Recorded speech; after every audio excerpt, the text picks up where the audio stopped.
Hello, everyone. Welcome back. Thank you so much for joining me. Today, we are in the beautiful master plan community, Marvita, which is located in Cypress, Texas. Now, this community is known for its resort style amenities. This home that we're viewing is going to be built by MI Homes, and it is called the Gardenia. This two-story home is a four-bedroom, but you do have an option to upgrade to a five-bedroom house, three full bath home under 2,500 square feet. And you might love this. The price point is going to be under $400,000.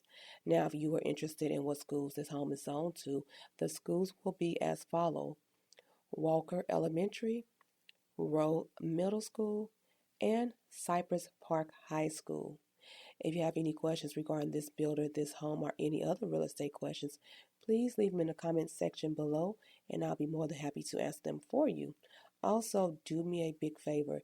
Hit that like, subscribe, and that bell to be notified of weekly videos. Enjoy the rest of the tour.